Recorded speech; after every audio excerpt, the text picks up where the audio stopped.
Updates miss అవుతామని feel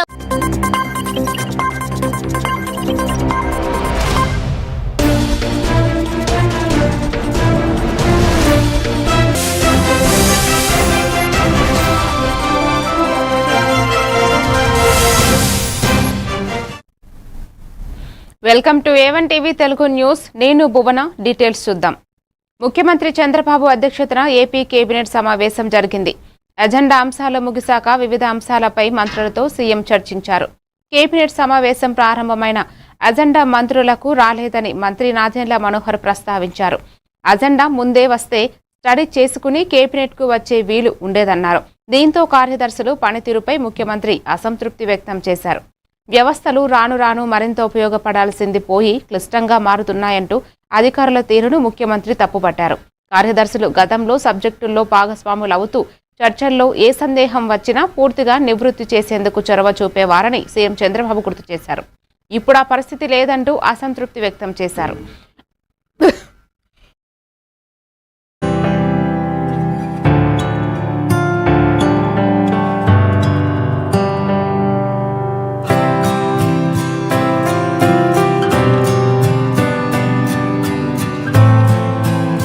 చెప్పేసి మనం చేస్తాం. వివిధ శాఖల్లో industries and commerce, I&I, IT Tenneti మూలం కూడా జూన్ 2024 నుండి ఇప్పటి వరకు SIBP ఆమోదించిన ప్రాజెక్టులు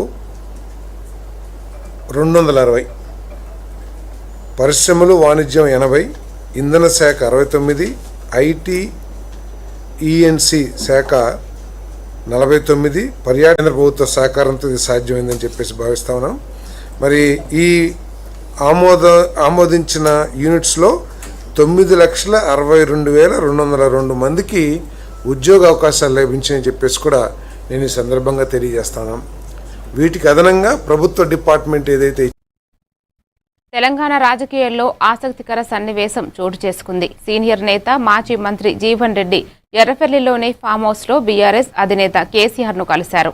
దశాబ్దాల రాజకీయ ప్రస్థానంలో ప్రత్యర్థులుగా ఉన్న ఈ ఇద్దరు నేతలు తాజా పరిణామాల నేపథ్యంలో అత్యంత ఆత్మీయంగా కలుసుకోవడం రాజకీయ సర్కిల్స్లో హాట్ టాపిక్గా మారింది. ఫామ్ హౌస్కు చేరుకున్న జీవన్ రెడ్డికి కేసీఆర్ సాదర స్వాగతం పలికారు.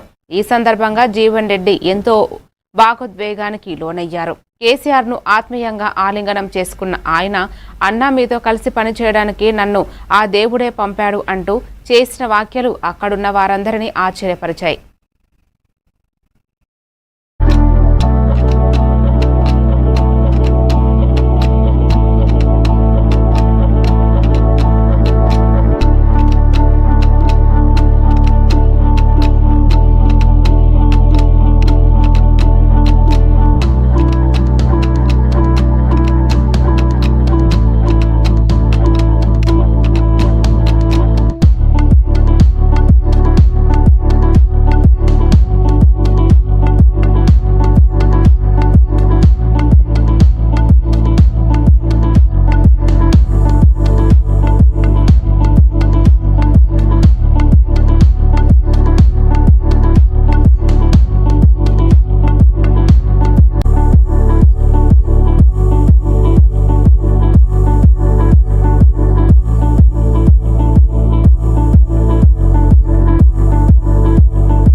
తెలంగాణ రాష్ట్ర డీజీపీ శివధర్ రెడ్డి ఎదుట శుక్రవారం 42 మంది మావోయిస్టులు తమ ఆయుధాలతో సహా లొంగిపోయారు.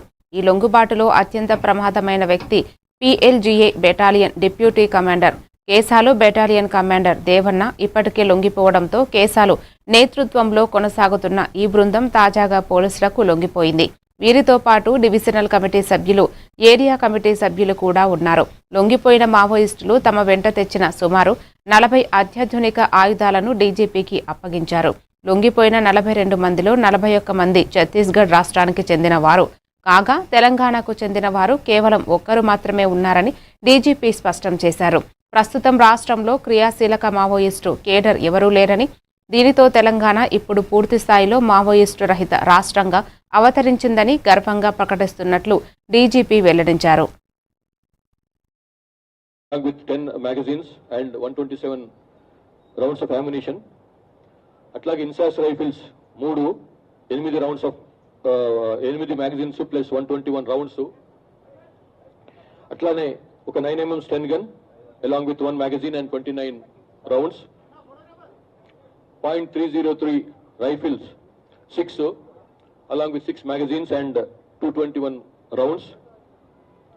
2 8mm రైఫిల్స్, దాంతో పాటుగా 2 మ్యాగజైన్స్, 133 రౌండ్స్ ఆఫ్ అమ్యునిషన్, ఒక 9mm ఆటో పిస్టల్, ఒక magazine plus 14 rounds of ammunition, .38 revolvers 2 with 49 ammunition, single shot country made.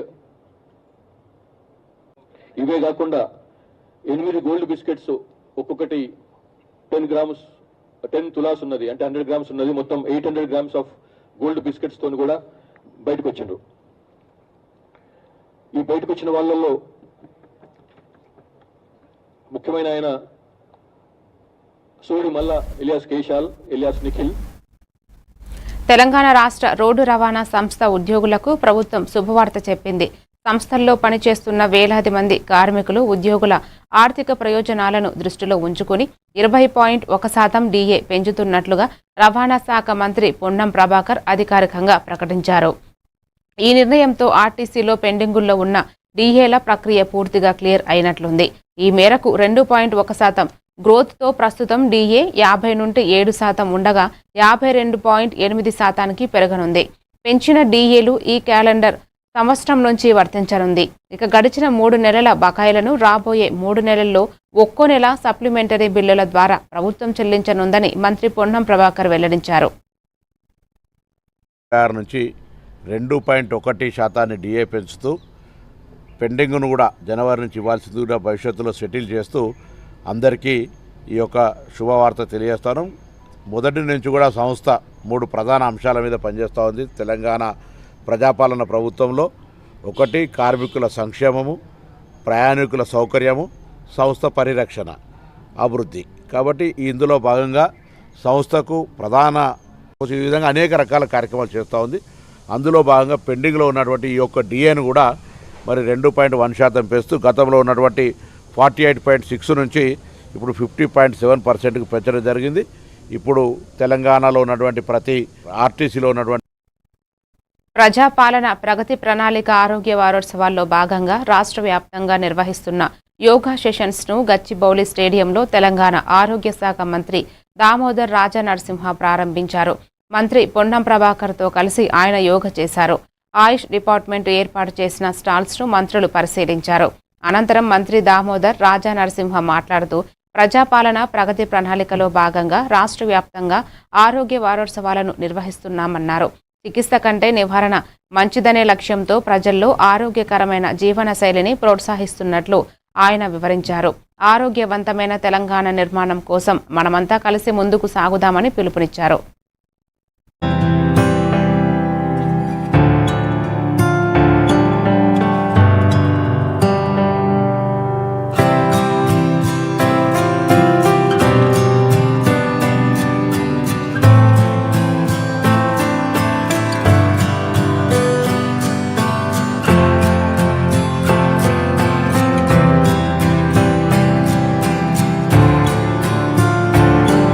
నిర్వహించబోతున్నాం ఈరోజు మధ్యాహ్నము. మీరందరూ కూడా ఓ healthy family leads to healthy society healthy Telangana అనే భావన సంపూర్ణంగా ప్రభుత్వం విశ్వసిస్తుంది. ఆ దిశగా మనం ముందుకు పోతున్నాం. మీ అందరికీ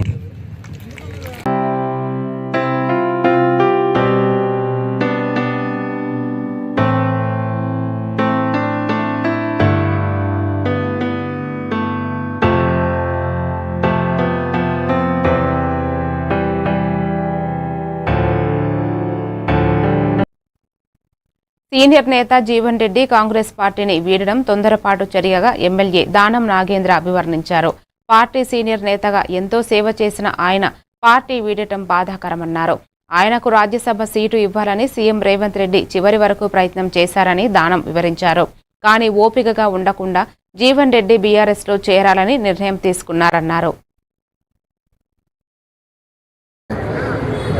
చాలా కాలం నుండి సేవలు చేసినటువంటి వ్యక్తి కాబట్టి అది కొంచెం బాధాకరమే. అయినా ముఖ్యమంత్రి గారు ఒక సందర్భంలో మేము కూర్చున్నప్పుడు ఆయన చాలా రకాలుగా ప్రయత్నం చేసి కన్విన్స్ చేయాలని ప్రయత్నం చేసిండు. ముఖ్యమంత్రి గారు ఒక మాట కూడా చెప్పాడు, మేము చాలా ఇంపార్టెంట్ లీడర్స్ అందరం కూర్చుంటే ముఖ్యమంత్రి గారితో నేను రాజ్యసభ ఇప్పియాలని నెక్స్ట్ దాంట్లో అని నేను ఆలోచించాను. తొందరపడ్డాడైనా నేను ట్రై చేశాను. అందరినీ శ్రీధర్ బాబు గారిని పంపించాను, పిసిసి ప్రెసిడెంట్ పంపించాను, చాలామందిని పంపించాను. ఆయన తొందరపాటు చర్య చేస్తున్నాడు. ఇప్పటికైనా ఆపండి అంటే మళ్ళీ కూడా కొంతమంది లీడర్స్ కూడా పోయి మల్లు రవి గారు అలాంటి పెద్ద పెద్ద నాయకులు పోయి కూడా కన్విన్స్ చేశారు. కానీ పొలిటికల్గా కొన్ని ఎమోషనల్ డిస్టెన్స్ చేసినప్పుడు అది సొసైటికల్ అటెంప్ట్ అయితే తప్ప ఇది కాదు. ఏదైనప్పటికీ ఆయన ఎక్కడున్నా బాగుండాలని జీవన్ రెడ్డి గారు పార్టీ వదిలిపోవడం బాధనే. చాలా కాలం నుండి సేవలు చేసినటువంటి వ్యక్తి కాబట్టి అది కొంచెం బాధాకరమే. అయినా ముఖ్యమంత్రి గారు ఒక సందర్భంలో మేము కూర్చున్నప్పుడు ఆయన చాలా రకాలుగా ప్రయత్నం చేసి కన్విన్స్ చేయాలని ప్రయత్నం చేసిండు. ముఖ్యమంత్రి గారు ఒక మాట కూడా చెప్పాడు, మేము చాలా ఇంపార్టెంట్ లీడర్స్ అందరం కూర్చుంటే ముఖ్యమంత్రి గారితో నేను రాజ్యసభ ఇప్పియాలని నెక్స్ట్ దాంట్లో అని నేను ఆలోచించాను. తొందరపడ్డాడైనా నేను గాంధీ భవన్లో జనగమ తుంగ నియోజకవర్గాల సమావేశం టీపీసీసీ అధ్యక్షుడు మహేష్ కుమార్ గౌడ్ అధ్యక్షతన జరిగింది. మండల కమిటీలు, జిల్లా కమిటీల నియామకాలపై ఈ సమావేశంలో చర్చించారు. ఈ భేటీలో ఎంపీ చామల కిరణ్ కుమార్ రెడ్డి, డీసీసీ అధ్యక్షులు బీర్ల ఐలయ్య, తుంగతుర్తి ఎమ్మెల్యే శామ్యూల్, మాజీ ఎమ్మెల్యే కొమ్మూరి ప్రతాప్ రెడ్డి, సూర్యాపేట డీసీసీ అధ్యక్షులు గుడిపాటి నర్సయ్య, జనగామ డీసీసీ అధ్యక్షులు ధన్వంతి, సిద్దిపేట డీసీసీ అధ్యక్షులు అంక్షారెడ్డి తదితరులు పాల్గొన్నారు.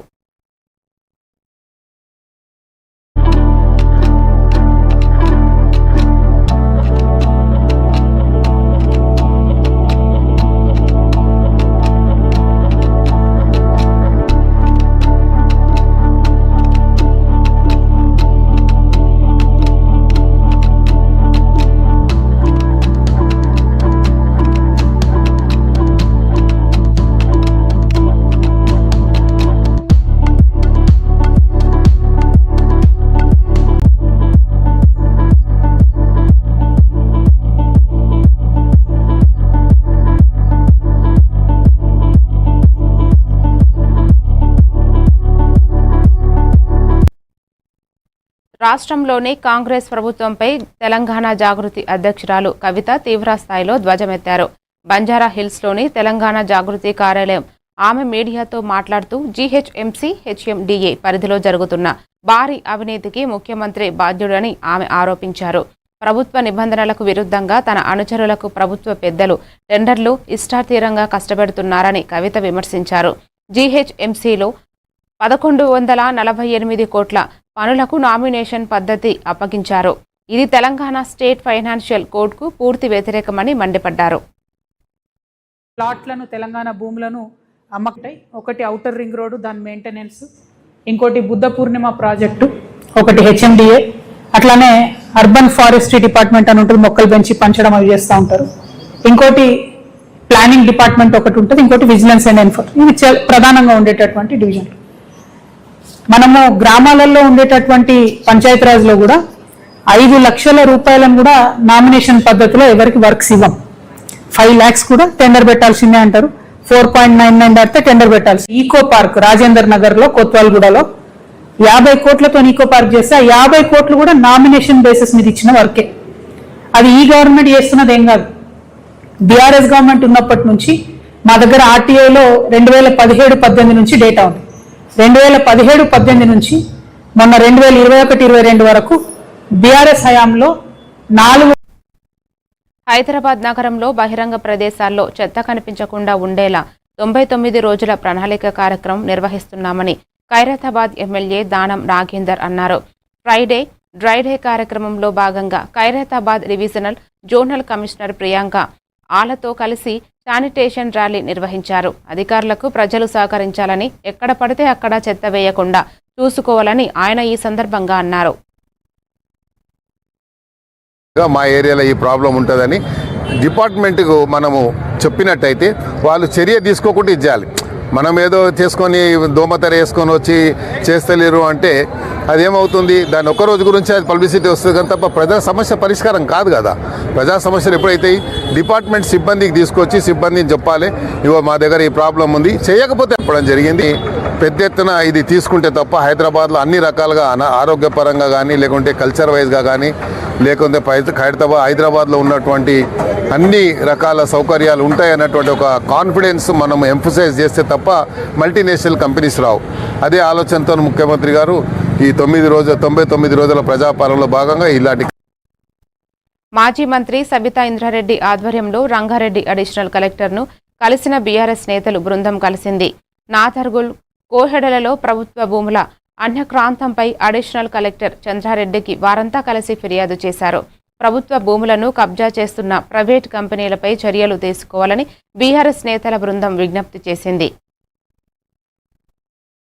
You are the fundamental authority to protect the revenue lands of the state గానీ మీ పరిధిలో ఉన్నటువంటి భూములను కాపాడే హక్కు బాధ్యత మీపైన ఉంటుంది. కాబట్టి ఏ కారణం చేతనో మొత్తానికి మాత్రం కొంత మౌనంగా ఉండడంతో 600 జీవితాలు నాశనం అవుతుంది.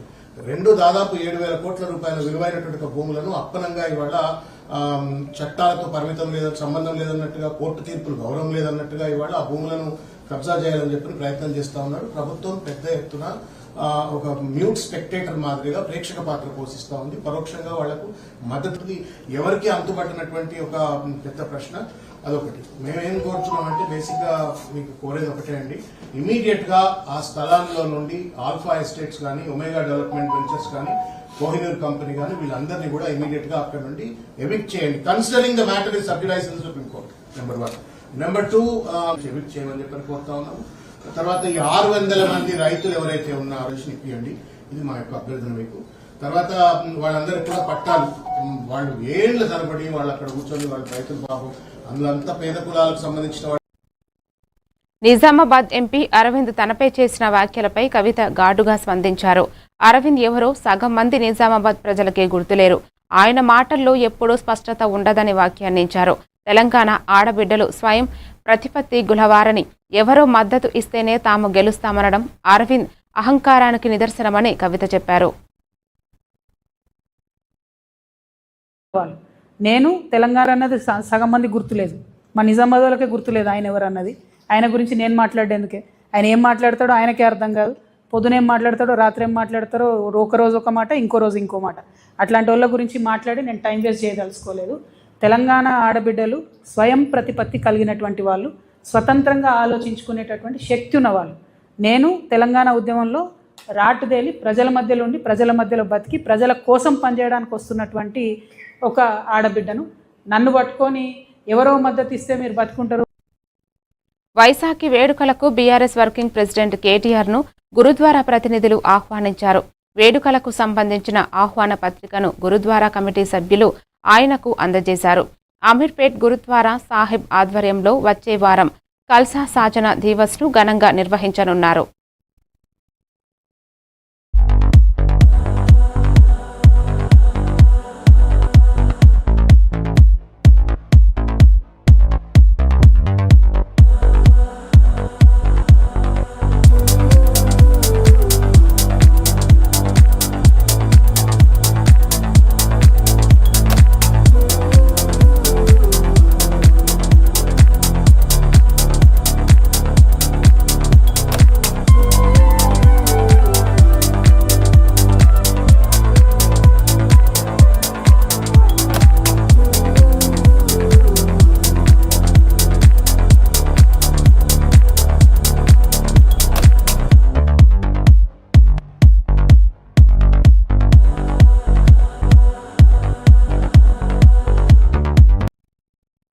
తెలంగాణ జాగృతి పార్టీ ఏర్పాటు కార్యక్రమం కోసం 21 కమిటీలను నియమించినట్లు అధ్యక్షురాలు కవిత వెల్లడించారు. 500 మంది వాలంటీర్లతో సభ సజావుగా సాగేలా అన్ని ఏర్పాట్లు చేస్తున్నామని, దీనికి సంబంధించిన వివరాలు ఆన్లైన్లో అందుబాటులో ఉన్నాయని కవిత వివరించారు. అనౌన్స్మెంట్ కార్యక్రమం 25వ తారీఖు ఉంటుంది కాబట్టి మేము ఆ రోజు 25 నాడు జరిగే కార్యక్రమాన్ని పర్యవేక్షించడానికి తెలంగాణ జాగృతి తరఫున ఒక 21 కమిటీలను వేయడం జరిగిందండి. ప్రతి కమిటీలో దాదాపు 30 మంది మనకు సభ్యులు ఉంటారు. ఆ తర్వాత వాలంటీర్ల సంఖ్య దాదాపు ఒక 500 మందితో వాలంటీర్స్ ఉంటారు. ట్రాఫిక్కి కానీ పోలీస్ వాళ్ళకి కానీ వచ్చేటటువంటి అన్ని జిల్లాల నుంచి తరలి వచ్చేటటువంటి వెహికల్స్కి ఇబ్బంది కాకుండా ఈ కమిటీస్ విత్ ఫోన్ నంబర్స్ మేము మా సోషల్ మీడియాలో పెట్టడం జరుగుతుంది. సో ప్రెస్ మిత్రులందరి పక్షాన ప్రజలకు కూడా తెలియజేస్తూ ఉన్నాను, పొద్దున మనకు 10కే ముహూర్తం ఉంది కాబట్టి తొందరగా తరలి రావాలి. వచ్చేటటువంటి వారందరూ కూడా పార్కింగ్ ఏర్పాట్లన్నీ కూడా చేస్తూ ఉన్నారు. బట్ ఏమాత్రం అనుమానాలు ఉన్నా ఈ కమిటీల వివరాలన్నీ పశ్చిమ బెంగాల్లో 2 దశల్లో జరగనున్న అసెంబ్లీ ఎన్నికల కోసం భారతీయ జనతా పార్టీ తన ఎన్నికల మేనిఫెస్టోను సంకల్ప పత్రం పేరిట విడుదల చేసింది. కేంద్ర హోంమంత్రి అమిత్ షా కోల్కతాలో జరిగిన మీడియా సమావేశంలో దీనిని ఆవిష్కరించారు. రాష్ట్రంలో చొరబాటుదారులపై కఠిన చర్యలు, మెరుగైన శాంతి భద్రతలు, మహిళలకు ఆర్థిక సహాయం, 7వ వేతన సంఘం అమలు వంటి కీలక హామీలను అమిత్ షా ప్రకటించారు. और घुसपैठियों की नाकचूड़ से तीसरा मैंडेट भी उन्होंने प्राप्त किया. मगर 15 साल में जिन आशाओं के साथ ममता जी को बंगाल की जनता ने सत्ता का सुकान दिया था, वो भयभीत है जनता, निराश है और मन से परिवर्तन चाहती है. और विगत 10 सालों में भारतीय जनता पार्टी ने బీహార్ రాజకీయాల్లో సుదీర్ఘకాలంతో పాటు ముఖ్యమంత్రిగా సేవలందించిన నితీష్ కుమార్ శుక్రవారం దేశ రాజధాని ఢిల్లీలో రాజ్యసభ సభ్యునిగా ప్రమాణ స్వీకారం చేశారు. రాజ్యసభ చైర్మన్ సమక్షంలో జరిగిన ఈ కార్యక్రమం బీహార్ రాష్ట్ర రాజకీయాల్లో ఒక చారిత్రాత్మక మార్పునకు నాంది పలికింది. రాజ్యసభ సభ్యుడిగా బాధ్యతలు స్వీకరించిన నేపథ్యంలో నితీష్ కుమార్ త్వరలోనే బీహార్ ముఖ్యమంత్రి పదవికి రాజీనామా చేసే అవకాశం ఉంది. తాజా సమాచారం ప్రకారం ఆయన ఏప్రిల్ 13 లేదా 14వ తేదీల్లో ముఖ్యమంత్రి పదవికి అధికారికంగా రాజీనామా సమర్పించవచ్చునని రాజకీయ వర్గాలు భావిస్తున్నారు. जिस पद को मैं ग्रहण करने वाला हूं, उसके कर्तव्यों का श्रद्धापूर्वक निर्वहन करता हूं. आपका नमन सर, प्रणाम सर. ये साइन का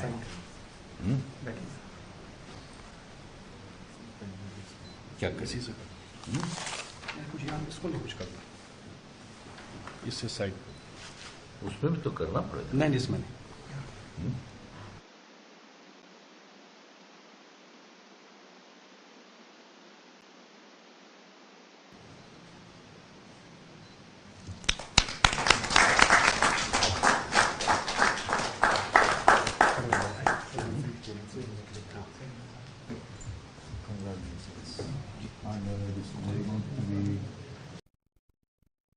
మరిన్ని డీటెయిల్స్ తో మళ్ళీ కలుద్దాం. Keep watching A1 TV Telugu news.